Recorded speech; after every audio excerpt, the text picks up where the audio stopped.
इस कार्यक्रम के पुण्यार्चक हैं श्री धनेन्द्र जैन धन्ना सेठ, अभिषेक जैन, हर्षित जैन समस्त परिवार, Deep Jyoti rubber private limited, manufacturer of rubber pipe, rubber sheet, electrical mat sheet, sector 5 Noida Uttar Pradesh, Shri Sunil Jain एवं श्रीमती मनीषा जी, अक्षत जैन मोना जनरेटर्स, निर्माण विहार दिल्ली। व्यक्ति की बात की जा रही है, अस्वस्थ है तो वो अपने हिसाब से अपनी व्यवस्था जमाएगा, है ना, क्योंकि वात पित्त का पगर तीन में से कुछ भी डिस्टर्ब होते हैं तो उसको हर जगह आकुलता होती है ना। तो इस तरह, और सबसे ज़्यादा आकुलता वायु से होती है, वायु विकार से सबसे ज़्यादा आकुलता उत्पन्न होती है। तो इस तरह का वह जिस तरह से अपने हिसाब से वह बैठा हुआ है तो अपनी प्रक्रिया वह पूरी कर। तो कहा स्थानम उपवेशनम च समय का, एक स्थान पर बैठ करके अपने एक मर्यादा कर ली, कितने समय तक इस स्थान पर हम बैठ करके अथवा खड़े होकर के भी कर सकते हैं। ऐसा नहीं कि बैठ की है, पर्यंक आसन, वंदन आसन, चापीचे, है ना, तो वहाँ का बैठ करके या खड़े होकर के कि इतने समय तक हम खड़े होने में भी ऐसी रहता है कि जितने समय तक हम बिल्कुल स्ट्रिक्ट सीधे खड़े हो सकते उतने समय तक करेंगे। और जैसे ही खड़े होने में पैरों में दर्द होने ना आकुलता हो जाए, बैठने का मन हो जाए, तो हम ना समझो कि हमारा सामयिक का काल पूर्ण हो गया। ऐसा वह काल बताए, और वह काल कितने समय तक का, तो ये इस तरह की स्थिति बता दी गई। फिर उस समय के काल में बतलाया कि उस समय के काल में हम बैठ कर के का कम से कम 2 घड़ी का समय होता है। तो किस काल में बैठना है ये भी निश्चित रहता है। तो वह काल का जिस समय भगवान की दिव्य ध्वनि का काल होता है वही काल सामयिक का काल माना जाता है। और भगवान की दिव्य ध्वनि उत्कृष्ट से 6 घड़ी तक रहती है। कितनी? और 1 घड़ी 24 मिनट की होती है। कितने की? तो 24 में 6 का गुणा करेंगे तो कितना होगा? 144, है ना। कितना? 144 मिनट, इतने समय तक ये सामयिक का काल होता है। अब वह 144 मिनट में अपन घंटे में परिवर्तित कर दें तो कितने घंटे बनेंगे? 2.5 घंटे में थोड़ा सा कम, क्योंकि 2.5 घंटे बनेंगे 150 मिनट में। तो कहा कि उतना समय ये सामयिक का काल कहलाता है। और वह काल हमेशा से संधि काल में होता है। अब संधि काल कौन सा कहलाता है? तो रात्रि का जाना और दिन का आना, वो काल संधि काल कहलाता है। अब एक और समस्या होती है कि रात्रि का आना और दिन का जाना अलग अलग ऋतुओं में अलग अलग होता है। सब ऋतुएं है ना। तो कभी जल्दी होती तो कभी देर से होती है, ये भी है। तो हमारे आचार्यों ने उन्होंने उनमें पहर का विभाजन कर दिया। इसका पहर का 24 घंटे में कितने पहर होते हैं? 8 पहर। 3 घंटे का 1 पहर होता है। तो 4 पहर की रात्रि बांट दी और 4 पहर का दिन बांट दिया। तो इस तरह का उन 4 पहरों में अलग अलग विभाजन कर दिया। अब विभाजन कर दिया तो का उन पहरों में आधा समय रात्रि का लेना है और आधा समय दिन का लेना है, वो सामयिक का काल। प्रातः काल जब तो 6 बजे का समय अंतिम रात्रि का पहर हो गया। अब वहाँ पर का 6 बजे में 1.25 घंटा पहले लो और 1.25 घंटा इधर बाद लो, मतलब कितना हो गया? 4:45 से लेकर के और 7:15 का 7 बजे तक का समय हो गया। ये काल सामयिक काल कहलाता है। इस समय भगवान की दिव्य ध्वनि घिरा करती है। तो उन समयों में हम बिल्कुल शांत बैठ कर के ऐसा लगता है कि हम भगवान की दिव्य ध्वनि सुन रहे हैं, है ना। तो ये उस समय का काल है। और जिस समय हम प्रवचन आदि सुनते हैं तो जान लेना कि ये भी समय वो ही है कि भगवान की दिव्य ध्वनि ही हम सुन रहे हैं और हमारी सामायिक चल रही है। जैसे कल वहाँ गए थे ना, अपन कहाँ गए थे, स्थानक में, हाँ थानक में। तो थानक वालों की व्यवस्था हमने देखी कि बढ़िया सब आएंगे, मुँह पर पट्टी लगाएंगे, बड़े शांत बैठ जाएंगे, ना वहाँ तालियां बजेंगी, ना कोई मुस्कुराएगा, ना कोई किसी से बात करेगा। अपने यहाँ तो क्या होता है, एक दूसरे से बात भी कर रहे और फ़ोन आ गया तो उठ के चल भी दिया, फ़ोन ले गए, हाँ ये भी होता है।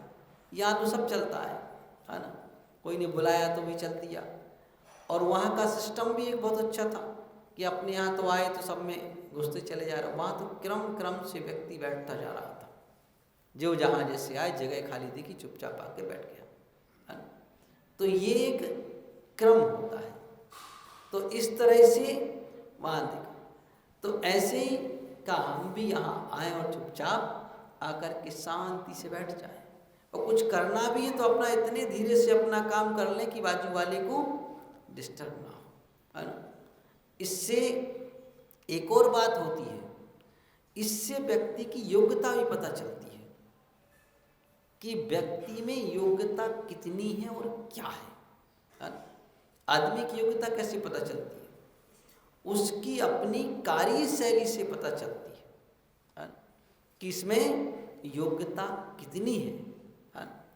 तो व्यक्ति जितनी कुशलता से कार्य करेगा, अच्छे व्यवस्थित ढंग से करेगा, समस्या को जितनी आसानी से निपटा लेगा, समझना कि ये उतना ही ज़्यादा अच्छा कार्य कुशल व्यक्ति है ना।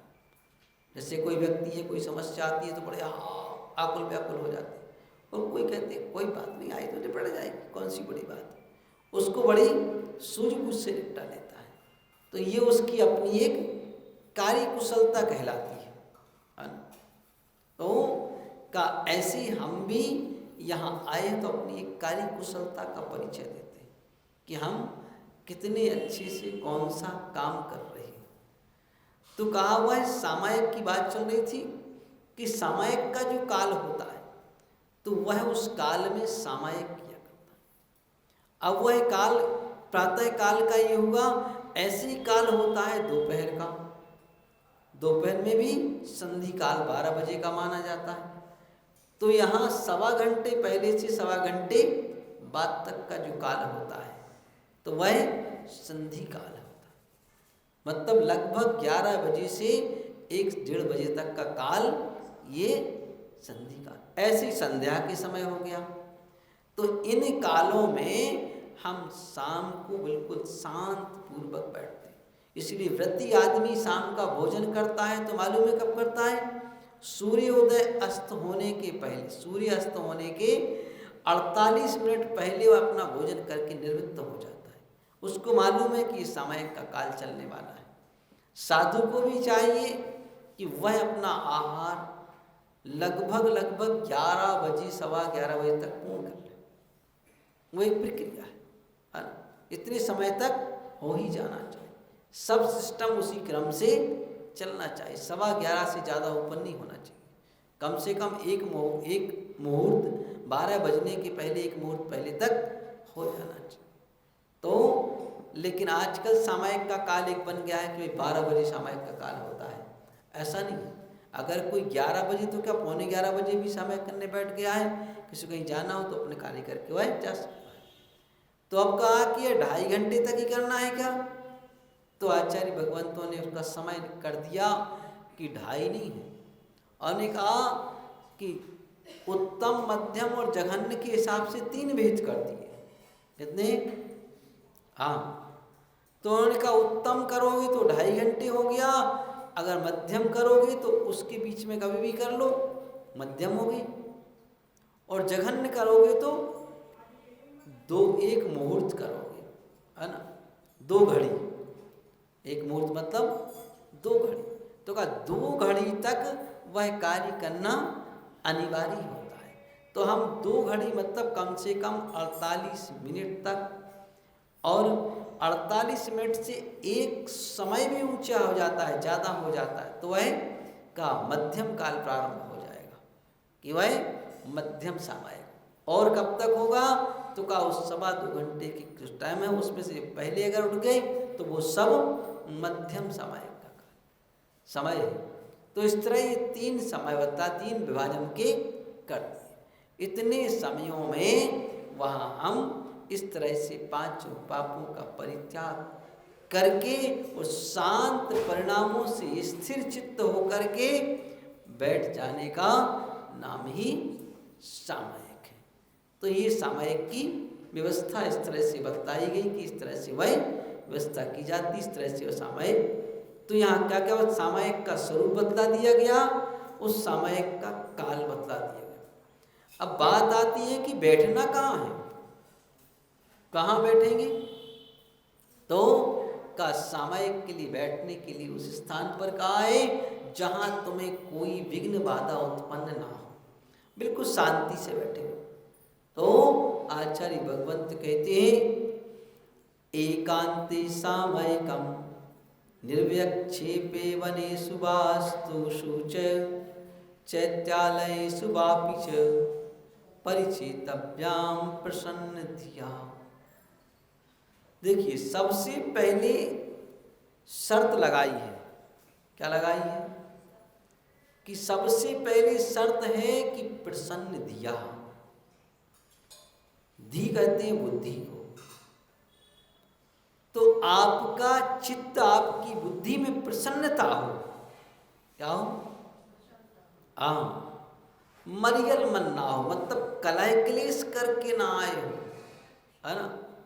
तो कलह क्लेश के परिणाम न चल रहे हो, किसके हो, प्रसन्न दिया।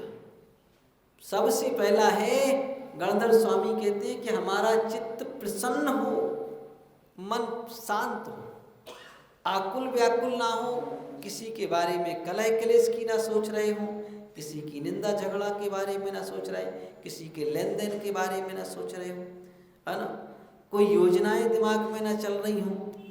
इन सब से परे हो करके और फिर सामयिक उस प्रसन्न चित्त के साथ बैठना है। कहाँ बैठना है, तो उन्होंने कहा एकांते, एकांत स्थान में। कहाँ बैठना है, एकांत स्थान। अब वो एकांत स्थान क्या क्या है, तो उन्होंने कहा कि निर्विक्षेप मतलब जहाँ आपको कोई बाधा उत्पन्न ना हो, तो वहाँ एकांत स्थानों के अंतर्गत कहा हुआ है कि वनेषु वास्तुषु चैत्यालयेषु। चाहे आप जंगल में बैठ जाओ, चाहे वास्तुषु, चाहे घर में बैठ जाओ। वास्तु क्या कहते हैं, घर को। और चाहे भगवान के मंदिर में बैठो चैत्यालयेषु, और चाहे शमशान में बैठ जाओ, चाहे कोई सूना घर में बैठ जाओ, एकांत स्थान बशर्ते हो एकांत स्थान। एकांत की क्यों आवश्यकता पड़ती है, क्योंकि लोग आएंगे तो शोरगुल मचाएंगे, है ना, लोगों का आवागमन चलेगा तो डिस्टर्ब होगा, है ना। इसलिए कभी कोई सामायिक कर रहा हो तो ये बात ध्यान रखना, है ना। कौन सी बात, है ना, कि हम वहाँ अगर बैठ भी जाएं तो शांत बैठे। क्या करें, शांत बैठे। लेकिन आजकल तो ये विवेक ही नहीं रहता है ना। वहीं जाएंगे, बैठ जाएंगे, सड़ सड़ दपड़ सपड़ करना शुरू कर देंगे, हाँ। और ऐसे नहीं, फिर कभी जोर जोर से हटा के ला के हंसी मजाक भी शुरू हो जाएगी, है ना। तो इस बात का व्रती लोगों को विशेष ध्यान रखना चाहिए कि हम क्या कर रहे हैं, है ना। तो का एकांत स्थान में बैठना, क्योंकि ये तो उनको स्वयं ही करना है, पहली बात। और व्रती नहीं भी है तो अव्रतियों को भी चाहिए, क्योंकि ऐसा निषेध तो है नहीं कि एक स्थान में एक ही बैठेगा सामने, 4 लोग बैठ जाओ, 6 बैठ जाओ, 10 आके बैठ जाओ, क्या परेशानी। लेकिन अगर कोई सामयिक में बैठा है तो या तो चुपचाप बैठ जाओ, अन्यथा अपन स्वयं भी जाके वहाँ बैठ जाओ, अपन स्वयं भी नमोकार मंत्र का पाठ करने लग जाओ, क्या दिक्कत है। चुपचाप बैठ के अपना भी अपन जाप शुरू कर दो। तो का इस तरह से का एकांत स्थान में बैठना है तो एकांत स्थान का या तो वन होते हैं, जंगल होते हैं, या फिर कोई मकान होता है, या भगवान का मंदिर होता है, तो या शमशान है। ऐसे स्थान में जहाँ बिल्कुल एकांत हो, उस एकांत में बैठ कर के अपन को अपना कार्य करना है। तो इस प्रकार का चैत्यालय सुवापिसी, तो इनमें बैठ कर के जब हम बड़े शांत परिणामों के साथ, तो इतनी तरीके से और इन स्थानों पर बैठ कर के हम सामायिक करते हैं, ध्यान करते हैं, बड़े शांत चित्त एकाग्र चित्त हो जाते हैं। तो इस प्रकार इस सामायिक की व्यवस्था बताई गई कि ऐसे इस स्थानों पर सामायिक करना चाहिए। अब आगे बात आती है कि अब बैठ तो गए, 5 पापों का त्याग भी कर दिया, एकांत स्थान भी देख लिया, आसन भी लगा लिया, अब मन तो चलायमान है, वो तो भागता ही है ना। कभी घर दौड़ता है तो कभी मंदिर दौड़ता है, तो कभी दुकान पर दौड़ता है, तो कभी बाजार जाता है, तो कभी वही खाता खोलता है ना। तो कभी शत्रु को याद करता है, तो कभी मित्र को याद करता है ना। शत्रु को याद करता कि नहीं करता, शत्रु को भी याद करता, तो कभी मित्र को याद करता है, तो कभी रिश्तेदारों को याद करता है, सबको याद करता है। क्योंकि मन का कार्य ये नहीं है, ये तो उसकी खराब परिणति है, अच्छी परिणति नहीं कहना चाहिए इसको। क्या है ये? खराब परिणति है मन की। इसको जिन धर्म के अनुसार आत्म स्वभाव की स्थिरता के अलावा जितनी भी परिणति है वो सब बेकार परिणति कहलाती है। तो क्या ये तो खराब परिणति है, तो अब इसको अच्छी परिणति में लगाए रखें तो क्या चिंतन करना चाहिए, तो वह चिंतन क्या होना चाहिए, इस बात को अपन आगे जानेंगे। आज इतने रखते हैं। बोलिए देवादिदेव 1008 आदिनाथ भगवान की। श्री धनेंद्र जैन धन्ना सेठ, अभिषेक जैन, हर्षित जैन समस्त परिवार, Deep Jyoti rubber private limited, manufacturer of rubber pipe, rubber sheet, electrical mat sheet, sector 5, Noida, Uttar Pradesh. Shri Sunil Jain एवं श्रीमती मनीषा जी, अक्षत जैन मोना जनरेटर्स, निर्माण विहार, दिल्ली।